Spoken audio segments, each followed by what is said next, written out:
Hi స్నేహితులారా, welcome to గృహిణి thoughts. మన వీడియోస్ చూసి నచ్చింది అనుకుంటే సబ్స్క్రైబ్ చేసి, లైక్ చేసి, షేర్ చేయండి.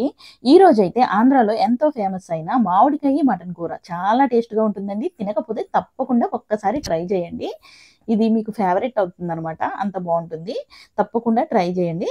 ఇంకా ఎలా చేసుకోవాలి ఏంటనేది చూసేద్దాం. 3 పెద్ద సైజు ఉల్లిపాయలు తీసుకున్నాం. 6 పచ్చిమిర్చిని తీసుకొని లైట్ గోల్డెన్ బ్రౌన్ కలర్‌లోకి వచ్చేంత వరకు ఈ ఉల్లిపాయ ముక్కల్ని బాగా ఫ్రై చేసుకోవాలి. తర్వాత దీంట్లో పావు టేబుల్ స్పూన్ వరకు పసుపును వేసాం. ఇలా వేసుకొని ఒకసారి మొత్తం మిక్స్ చేసేసి, అర కేజీ మటన్ తీసుకున్నామండి. దాన్ని శుభ్రంగా కడిగి దీంట్లో యాడ్ చేసుకుందాం. ఇలా మటన్ వేసుకున్న తర్వాత ఏమిటంటే దీన్ని 2-3 నిమిషాలు బాగా ఆయిల్‌లో ఫ్రై చేయాలి. ఇలా చేయడం వల్ల ఏంటంటే దీంట్లో ఉన్న నీచు వాసన అనేది పోతుంది. ఇంకా మటన్ కూడా ఆయిల్‌లో ఫ్రై అవ్వడం వల్ల టేస్ట్ అనేది చాలా బావుంటుంది. చూసారు కదా! ఇలా మిక్స్ చేసుకుంటూ దీన్ని 2-3 నిమిషాలు ఆయిల్‌లో ఫ్రై చేసేసుకోవాలి. తర్వాత 2 టేబుల్ స్పూన్ల అల్లం వెల్లుల్లి పేస్ట్‌ని అయితే తీసుకున్నాం.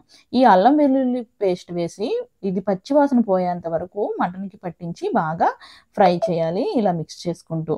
చూసారు కదా! ఇలా మిక్స్ చేసుకుంటూ ఫ్రై చేసిన తర్వాత దీంట్లో తగినంత ఉప్పు, 2 టేబుల్ స్పూన్ల కారాన్ని వేసాము. ఈ కారం, ఉప్పు మన మటన్‌కి బాగా పట్టేలాగా మొత్తం ఒకసారి మిక్స్ చేసుకొని మళ్ళీ ఫ్రై చేసుకుందాం.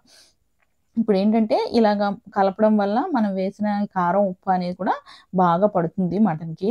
ఇలా మొత్తం మిక్స్ చేసుకున్న తర్వాత దీంట్లోకి అర లీటర్ వరకు వాటర్‌నైతే యాడ్ చేసుకోవాలి. మటన్ ఉడకడానికి కొంచెం ఎక్కువ టైం పడుతుంది కాబట్టి మనం అర లీటర్ వాటర్ వరకు అయితే దీంట్లో యాడ్ చేస్తున్నాం. ఇప్పుడు వాటర్ తీసుకొని యాడ్ చేసేద్దాం. ఇలాగ వాటర్ యాడ్ చేసిన తర్వాత మొత్తం ఒకసారి మళ్ళీ మిక్స్ చేసేద్దాం. మిక్స్ చేసేసి దీన్ని మూత పెట్టి దీంట్లో ఇప్పుడు వాటర్ వేసాం కదండీ! ఈ వాటర్ 70% ఎగిరిపోయేంత వరకు మనం ఉడికించాలి.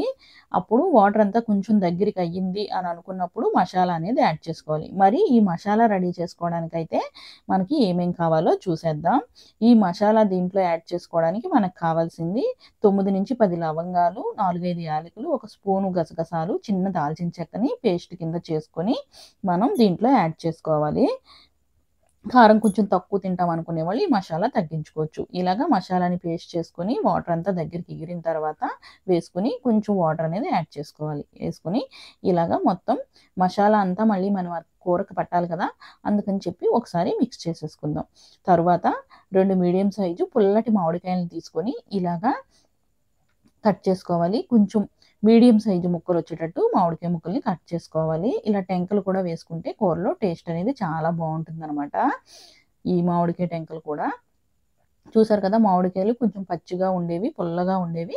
అయితే ఇలాగా మీడియం సైజ్ పీసుల కింద కట్ చేసుకొని ఇలాగ పైనుంచి ఉడుకుతున్న మటన్ కూరలో అయితే జిమ్ముకోవాలి. ముందే వేసేస్తే ఏమిటంటే మామిడికాయ ముక్కలు చిమిడిపోయినట్టు అయిపోతాయి. అలా కాకుండా ఇలాగ మసాలా వేసాక మామిడికాయ ముక్కల్ని పైనుంచి ఇలా జిమ్ముకుంటూ మొత్తం యాడ్ చేసేసుకొని ఈ కర్రీలో బాగా కలిసే వరకు మనం ఇలాగ మిక్స్ చేసుకోవాలి. 1, 2 సార్లు ఇలా మిక్స్ చేసుకుంటూ ఉంటే మనకి కర్రీలో కలిసిపోతాయి. ఆ మసాలా, ఉప్పు, కారం ఇంకా అంతా కూడా బాగా పడుతుంది మామిడికాయ ముక్కలకి. ఇంకా ఈ మామిడికాయ ముక్కల పులుపు టేస్ట్ కూడా మన మటన్‌కి పట్టి టేస్ట్ అనేది చాలా బావుంటుంది.